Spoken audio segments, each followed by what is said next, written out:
Students, आप सभी का SR success towards channel में स्वागत है। हम पढ़ रहे हैं चैप्टर 7 पी ब्लॉक के तत्व। आज का हमारा टॉपिक है समूह 18 के तत्व, उत्कृष्ट गैसों के रासायनिक गुण और उत्कृष्ट गैसों के यौगिक। तो आज के टॉपिक को समझने के लिए और इसे इजी बनाने के लिए मैं सीमा मैम के साथ वीडियो के अंत तक बने रहिए ताकि आज के टॉपिक को समझने में आपको आसानी हो। और वीडियो को लाइक जरूर करिए, शेयर कीजिए और आप मेरे चैनल को फर्स्ट टाइम वॉच कर रहे हैं तो सब्सक्राइब करना ना भूले, बेल आइकन को दबाइए ताकि इसी प्रकार की वीडियो की नोटिफिकेशन आपको सबसे पहले मिले। तो चलिए आज की क्लास स्टार्ट करते हैं। तो समूह 18 के तत्व जिन्हें उत्कृष्ट गैसें कहते हैं, हम जानते हैं कि समूह 18 के तत्व में 6 तत्वों को रखा गया है: helium, neon, argon, krypton, xenon और रेडॉन। तो इनके हम रासायनिक गुणों को समझते हैं। तो इनके रासायनिक गुणों को 3 पॉइंट में समझाया गया है। फर्स्ट, एक परमाणु प्रकृति, सेकंड सेतु तत्व, थर्ड रासायनिक अक्रिय प्रकृति। तो हम इन तीनों पॉइंट को एक एक करके समझते हैं। फर्स्ट, एक परमाणु प्रकृति। जो समूह 18 के तत्व है जिन्हें उत्कृष्ट गैसों के नाम से हम जानते हैं, इन उत्कृष्ट गैसों के अणुओं का निर्माण एक परमाणु से होता है, यानी कि ये एक परमाणु अणु होते हैं। जैसे हम hydrogen H2, nitrogen N2, oxygen O2, ये द्विक परमाणु हैं। लेकिन जो उत्कृष्ट गैसें हैं ये एक परमाणु प्रकृति प्रदर्शित करती है। क्यों ऐसा? क्योंकि इनके बाह्यतम कोश में NH2NP6 इलेक्ट्रॉन भरे जाते हैं। ये इसका पूर्ण भरा विन्यास होता है। अब चूंकि इनके बाह्यतम कोश में 8 इलेक्ट्रॉन पूरे होते हैं, जिससे ना तो ये इलेक्ट्रॉनों को दे सकता है और ना ही किसी से ले सकता है। यानी कि यहाँ कहने का मतलब ये है कि जब इसके बाह्यतम कोश में 8 इलेक्ट्रॉन पूर्ण है तो ये बंध निर्माण के पक्ष में नहीं होता है। मतलब ये ना तो इलेक्ट्रॉन को दिया जा सकता है ना तो लिया जा सकता है, तो ये बंध निर्माण नहीं कर सकता है। इसलिए समूह 18 के तत्व जो उत्कृष्ट गैसें हैं ये एक परमाणु प्रकृति की होती है। सेकंड, सेतु तत्व। समूह 18 के तत्व सेतु तत्व की तरह कार्य करते हैं। अब ये कैसे करते हैं हम इनको समझते हैं। जैसे आवर्त सारणी हम कुछ इस प्रकार से देखते हैं कि इस तरफ S ब्लॉक के तत्व, इधर P ब्लॉक के तत्व, बीच में D ब्लॉक के तत्व होते हैं। तो यहाँ पर जो समूह 18 के तत्व होते हैं ये लास्ट में अरेंज होते हैं और इसके पहले आता है समूह 17 के तत्व, जो कि बहुत अधिक उच्च ऋण विद्युतीय तत्वों का समूह होता है। और 18वें समूह के बाद हम फिर से देखें तो समूह प्रथम के तत्व आते हैं। ये समूह प्रथम के तत्व प्रबल धन विद्युतीय तत्व क्षार धातुओं का होता है। तो ये समूह 17 के तत्व अधिक ऋण विद्युतीय और समूह प्रथम के जो तत्व हैं ये प्रबल धन विद्युतीय तत्व क्षार धातु होते हैं। तो इन दोनों विपरीत गुणों के बीच में समूह 18 के तत्व सेतु का कार्य करते हैं। क्योंकि हम जैसे आवर्त सारणी में हम देखते हैं कि जैसे हम फर्स्ट समूह से जैसे जैसे आगे बढ़ते हैं तो यहाँ पर इनके भौतिक गुण और रासायनिक गुण में परिवर्तन होते जाता है। तो यहाँ पर समूह 17 और समूह प्रथम के बीच में यहाँ पर जो समूह 18 के तत्व होते हैं ये सेतु का कार्य करते हैं। थर्ड, रासायनिक अक्रिय प्रकृति। समूह 18 के तत्व ये जो उत्कृष्ट गैसें हैं ये रासायनिक अभिक्रिया में भाग नहीं लेती, या कहिए कि रासायनिक अभिक्रिया नहीं देती है। जब हम समूह 18 के तत्व में ऊपर से नीचे की ओर आते हैं तो इसकी अक्रियता में कमी होती है। यहाँ पर विशेष परिस्थिति में क्रिप्टॉन और ज़ेनॉन कुछ यौगिक बनाते हैं, ऑर्गन भी कुछ यौगिक बनाते हैं। तो उत्कृष्ट गैसों की अक्रिय प्रकृति के कुछ कारण हैं। तो यहाँ पर हम अक्रिय प्रकृति के कारणों को समझते हैं। तो फर्स्ट, स्थायी इलेक्ट्रॉनिक विन्यास, यानी कि हम शुरू से पढ़ते आ रहे हैं कि समूह 18 के तत्व का इलेक्ट्रॉनिक विन्यास NH2NP6, यानी इसके बाह्यतम कोश में 8 इलेक्ट्रॉन होते हैं और ये 8 इलेक्ट्रॉन उस तत्व को पूर्ण और स्थायी बनाता है, जिसकी वजह से यानी कि इसके संयोजी कोश में 8 इलेक्ट्रॉन होने के कारण ना तो ये इलेक्ट्रॉनों को त्यागता है और ना ही ग्रहण करता है। तो इसमें अक्रिय प्रकृति का ये मुख्य कारण है। सेकेंड, उच्च आयनन एंथैल्पी। जो समूह 18 के तत्व होते हैं इनकी आयनन एंथैल्पी उच्च होती है, मतलब इसके जो बाह्यतम कोश में इलेक्ट्रॉन होते हैं इनको निकालने के लिए बहुत अधिक ऊर्जा की आवश्यकता होती है। चूंकि 8 इलेक्ट्रॉन है तो इसमें से इलेक्ट्रॉन को निकालने के लिए बहुत अधिक ऊर्जा की आवश्यकता होती है। तो कोई भी रासायनिक परिवर्तन करने के लिए उत्कृष्ट गैसों के लिए अधिक ऊर्जा की आवश्यकता होती है। थर्ड, निम्नतम इलेक्ट्रॉन बंधुता। जो उत्कृष्ट गैसें होती है इसकी इलेक्ट्रॉन बंधुता या तो शून्य होती है या तो फिर धनात्मक होती है। तो ये निम्न इलेक्ट्रॉन बंधुता भी अक्रिय प्रकृति का कारण है। तो इस प्रकार से समूह 18 के तत्व के रासायनिक रूप से अक्रिय होने के ये 3 कारण स्थायी इलेक्ट्रॉनिक विन्यास, उच्च आयनन एंथैल्पी और निम्नतम इलेक्ट्रॉन बंधुता है। आगे हम समझते हैं उत्कृष्ट गैसों के यौगिक।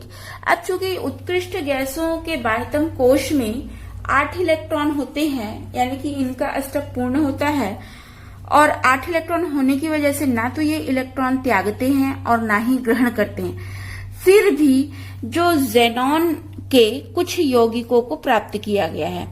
तो यहाँ पर नील बार्टलेट नाम के साइंटिस्ट ने उत्कृष्ट गैसों के यौगिक बनाने के लिए बहुत प्रयास किया और उनको 1962 में सफलता मिल गई। मतलब उन्होंने जो है उत्कृष्ट गैसों के सभी उत्कृष्ट गैस यौगिक नहीं बनाते हैं। नील बार्टलेट नाम के साइंटिस्ट थे, उन्होंने देखा कि जो ज़ेनॉन की प्रथम आयनन ऊर्जा है ये ऑक्सीजन की आयनन ऊर्जा के बराबर होती है और ऑक्सीजन प्लेटिनम हेक्साफ्लोराइड के साथ आयनिक यौगिक बनाता है। तो इसी के आधार यानी ऑक्सीजन की आयनन ऊर्जा ज़ेनॉन की प्रथम आयनन ऊर्जा के बराबर होती है। इसी आधार पर जो नील बार्टलेट नाम के साइंटिस्ट थे उन्होंने ज़ेनॉन और प्लेटिनम हेक्साफ्लोराइड की सीधी अभिक्रिया से प्रथम यौगिक प्राप्त किया। जैसा हमको यहाँ पर समीकरण में प्रदर्शित है, ज़ेनॉन की प्लेटिनम हेक्साफ्लोराइड से अभिक्रिया हो रही है और यह एक आयनिक यौगिक बनाता है। तो यहाँ पर ज़ेनॉन के कई यौगिक जैसे xenon difluoride, xenon tetrafluoride, xenon hexafluoride और ज़ेनॉन ट्राइऑक्साइड, ज़ेनॉन टेट्राऑक्साइड बनाए गए हैं। तो यहाँ पर हम ज़ेनॉन के फ्लोराइड, ज़ेनॉन के ऑक्साइड और ज़ेनॉन के ऑक्सीफ्लोराइड के बारे में समझेंगे। इसमें हम फर्स्ट देखते हैं ज़ेनॉन के फ्लोराइड। तो ज़ेनॉन के फ्लोराइड यानी कि जैसे ज़ेनॉन के यौगिक हैं xenon difluoride, xenon tetrafluoride, xenon hexafluoride, ये सभी जो यौगिक हैं इसमें हमको ये पता चल रहा है कि इसमें ज़ेनॉन केंद्रीय परमाणु है। तो यहाँ पर ज़ेनॉन से जुड़ा हुआ फ्लोरीन परमाणु की ऋण विद्युता बहुत अधिक उच्च होती है और इसके जो फ्लोरीन परमाणु की उच्च ऋण विद्युता के कारण ही ज़ेनॉन परमाणु के जो 5p इलेक्ट्रॉन हैं ये प्रोन्नत होकर के यानी कि ये उत्तेजित अवस्था में ये 5d कक्षक में चले जाते हैं, जिससे ज़ेनॉन की ऑक्सीकरण संख्या धनात्मक ऑक्सीकरण संख्या 2, 4, 6, 8 हो सकती है। तो हम इसको समझते हैं कि ये किस प्रकार से इसकी ऑक्सीकरण संख्या मतलब +2, +4, +6, +8 होगी। जैसा कि हमको यहाँ पर प्रदर्शित है, जो फ्लोराइड बन रहे हैं इन फ्लोराइड में ज़ेनॉन केंद्रीय परमाणु होगा और ज़ेनॉन का परमाणु क्रमांक 54 होता है, जिसमें इलेक्ट्रॉन 2, 8, 18, 18, 8 भरे जाते हैं। अब यहाँ पर हमको अंतिम कोश के इलेक्ट्रॉन प्रदर्शित है। तो मूल अवस्था में ज़ेनॉन के 5s के 2 इलेक्ट्रॉन, 5p के 6 इलेक्ट्रॉन और 5d का कक्षक रिक्त है। तो मूल अवस्था में ज़ेनॉन +0 ऑक्सीकरण अवस्था प्रदर्शित करता है।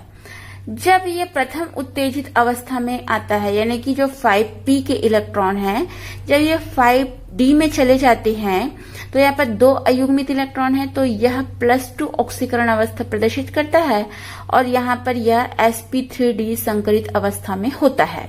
सेकेंड उत्तेजित अवस्था में ज़ेनॉन के 5p के 2 इलेक्ट्रॉन ये उत्तेजित होकर के 5d कक्षक में प्रवेश कर जाते हैं। तो यहाँ पर 4 अयुग्मित इलेक्ट्रॉन होने के कारण ये +4 ऑक्सीकरण अवस्था प्रदर्शित करता है और यहाँ पर ज़ेनॉन sp3d2 संकरित अवस्था में होता है।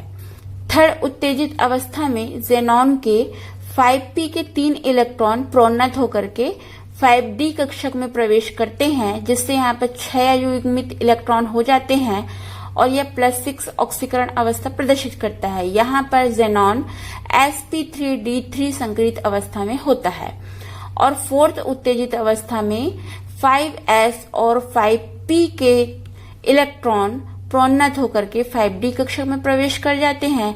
इस प्रकार से जेनॉन के 8 अयुग्मित इलेक्ट्रॉन होते हैं। यह +8 ऑक्सीकरण अवस्था प्रदर्शित करता है और यहाँ पर जेनॉन sp3d4 संकरित अवस्था में होता है। जैसा कि हम यहाँ पर समझ रहे हैं कि जो जेनॉन के यौगिक हैं, यानी कि xenon difluoride, xenon tetrafluoride, xenon hexafluoride और जेनॉन एक्टाफ्लोराइड भी बनाए जा चुके हैं, लेकिन इसमें से जेनॉन डाइफ्लोराइड और जेनॉन टेट्राफ्लोराइड ही अधिक स्थायी हैं।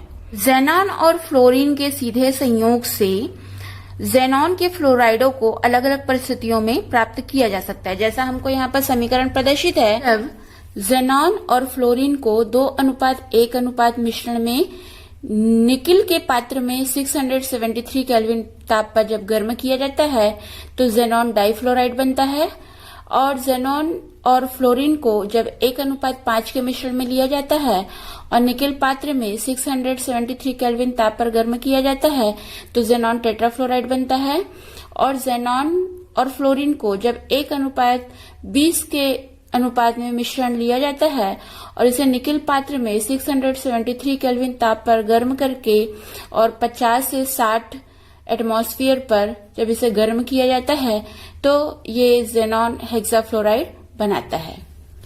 यहाँ पर हमें जेनॉन के फ्लोराइडों की संरचना प्रदर्शित है। तो फर्स्ट जेनॉन डाइफ्लोराइड की संरचना जैसा हम देख रहे हैं, यहाँ पर जेनॉन केंद्रीय परमाणु है और 2 फ्लोरीन इससे बंध बना रहे हैं। तो इसकी आकृति रेखीय होती है, जैसे इसमें 2 बॉन्ड पेयर होते हैं, यानी कि फ्लोरीन से 2 बॉन्ड बना करके जुड़ रहे हैं और 3 एकाकी इलेक्ट्रॉन युग्म होता है। यहाँ पर जो जेनॉन होता है ये sp3d संकरित अवस्था में होता है। यहाँ पर जेनॉन के पास 3 युग्मित इलेक्ट्रॉन होने के कारण इसकी आकृति रेखीय होती है। सेकेंड, जेनॉन टेट्राफ्लोराइड की संरचना प्रदर्शित है। यहाँ पर जेनॉन टेट्राफ्लोराइड में केंद्रीय परमाणु जेनॉन ये sp3d2 संकरित अवस्था में होता है और इसकी आकृति वर्ग समतली होती है। इसमें जैसा हम देख रहे हैं ये 4 बॉन्ड फ्लोरीन से बना रहा है, तो यहाँ पर ये बॉन्ड पेयर 4 होते हैं और इसके पास 2 एकाकी इलेक्ट्रॉन युग्म होते हैं। संरचना यहाँ प्रदर्शित है जेनॉन हेक्साफ्लोराइड की संरचना। तो यहाँ हम जैसे चित्र में प्रदर्शित है, हमको ये जेनॉन हेक्साफ्लोराइड में केंद्रीय परमाणु जेनॉन ये sp3d3 संकरित अवस्था में रहता है, जिससे इसकी आकृति पंचभुजी द्विपिरामिडी होती है। यहाँ पर जैसा हमको प्रदर्शित है जेनॉन ये 6 फ्लोरीन से ये बंध बना रहा है, तो इसमें बॉन्ड पेयर 6 होते हैं और इसमें एकाकी इलेक्ट्रॉन युग्म 1 होता है। आगे हम समझते हैं जेनॉन के ऑक्साइड। तो जेनॉन का ट्राई ऑक्साइड सबसे सामान्य ऑक्साइड होता है। इसे जेनॉन टेट्राफ्लोराइड और जेनॉन हेक्साफ्लोराइड के जल अपघटन से प्राप्त करते हैं। जैसा कि हमको यहाँ पर समीकरण प्रदर्शित है, यहाँ पर जेनॉन टेट्राफ्लोराइड के जल अपघटन से हमें जेनॉन ट्राइऑक्साइड और जेनॉन हेक्साफ्लोराइड के जल अपघटन से जेनॉन ट्राइऑक्साइड प्राप्त होता है। यहाँ पर हमें जेनॉन ट्राइऑक्साइड और जेनॉन टेट्राऑक्साइड की संरचना प्रदर्शित है, तो हम इसे एक एक करके समझते हैं। तो जेनॉन ट्राइऑक्साइड की संरचना में जेनॉन केंद्रीय परमाणु होता है जो कि sp3 संकरित अवस्था में होता है और इसकी ज्यामिति चतुष्फलकी और आकृति पिरामिडी होती है। जैसा कि हमको यहाँ पर जेनॉन ट्राइऑक्साइड की संरचना प्रदर्शित है, इसमें जेनॉन केंद्रीय परमाणु होता है। जेनॉन के बाह्यतम कोश में 8 इलेक्ट्रॉन होते हैं, तो इसमें जो 6 इलेक्ट्रॉन होते हैं ये ऑक्सीजन से डबल बॉन्ड से जुड़ते हैं और जेनॉन के पास एक एकाकी इलेक्ट्रॉन युग्म होता है। इसी प्रकार से सेकेंड जेनॉन टेट्राऑक्साइड की संरचना प्रदर्शित है। यहाँ पर जेनॉन के 8 इलेक्ट्रॉन ऑक्सीजन से डबल बॉन्ड से जुड़ते हैं और इस प्रकार से ये जेनॉन टेट्राफ्लोराइड का निर्माण करता है। यहाँ पर इसकी ज्यामिति चतुष्फलकी होती है और आकृति भी चतुष्फलकी होती है। हम समझते हैं उत्कृष्ट गैसों के यौगिक में थर्ड जेनॉन ऑक्सीफ्लोराइड। तो जेनॉन ऑक्सीफ्लोराइड में जेनॉन ऑक्सी डाइफ्लोराइड और जेनॉन ऑक्सी ट्राइफ्लोराइड को जेनॉन टेट्राफ्लोराइड और जेनॉन हेक्साफ्लोराइड के आंशिक जल अपघटन से प्राप्त किया जा सकता है। जैसे हमको यहाँ पर समीकरण प्रदर्शित है, यहाँ पर जेनॉन टेट्राफ्लोराइड का आंशिक जल अपघटन होने से जेनॉन ऑक्सीडाइफ्लोराइड और जेनॉन हेक्साफ्लोराइड के आंशिक जल अपघटन से जेनॉन ऑक्सी टेट्राफ्लोराइड बनता है। यहाँ पर जेनॉन ऑक्सीडाइफ्लोराइड की संरचना और जेनॉन ऑक्सी टेट्राफ्लोराइड की संरचना प्रदर्शित है, तो हम इसे एक एक करके समझते हैं। तो फर्स्ट है जेनॉन ऑक्सीडाइफ्लोराइड की संरचना। तो इसमें जो जेनॉन ऑक्सीडाइफ्लोराइड है, इसमें जेनॉन केंद्रीय परमाणु होता है और यह sp3d संकरित अवस्था में होता है। यहाँ पर जेनॉन के अंतिम कोश में 8 इलेक्ट्रॉन है, तो ये ऑक्सीजन से डबल बॉन्ड बनाता है, फ्लोरीन से सिंगल बॉन्ड बना करके जुड़ता है और इसके पास 2 एकाकी इलेक्ट्रॉन युग्म होते हैं। तो इसकी ज्यामिति त्रिकोणीय पिरामिडी होती है और आकृति टी आकृति की इसकी संरचना होती है। यहाँ आगे हम समझते हैं जेनॉन ऑक्सी टेट्राफ्लोराइड की संरचना। जेनॉन ऑक्सी टेट्राफ्लोराइड की संरचना में जेनॉन केंद्रीय परमाणु है। यहाँ पर इसके बाह्यतम कोश में 8 इलेक्ट्रॉन है, तो 2 इलेक्ट्रॉन ये ऑक्सीजन से डबल बॉन्ड से जुड़ते हैं और यहाँ पर फ्लोरीन ये सिंगल बॉन्ड बना करके 4 फ्लोरीन जुड़ते हैं और इसके पास 1 एकाकी इलेक्ट्रॉन युग्म होता है। यहाँ पर जेनॉन जो केंद्रीय परमाणु होता है यह sp3d2 संकरित अवस्था में होता है। इसकी ज्यामिति वर्ग पिरामिडी और आकृति भी वर्ग पिरामिडी होती है। इस प्रकार से आज हमने समूह 18 के तत्व उत्कृष्ट गैसों के रासायनिक गुण और उत्कृष्ट गैसों के यौगिकों में जेनॉन के फ्लोराइड, जेनॉन के ऑक्साइड और जेनॉन ऑक्सीफ्लोराइड को विस्तार से समझे। तो आपको वीडियो पसंद आई तो लाइक जरूर करिए, इसको शेयर कीजिए ताकि सभी स्टूडेंट तक ये पहुंचे और सब्सक्राइब जरूर करिए और बेल आइकन को दबाइए ताकि वीडियो की नोटिफिकेशन आपको सबसे पहले मिले। Thanks for watching this video.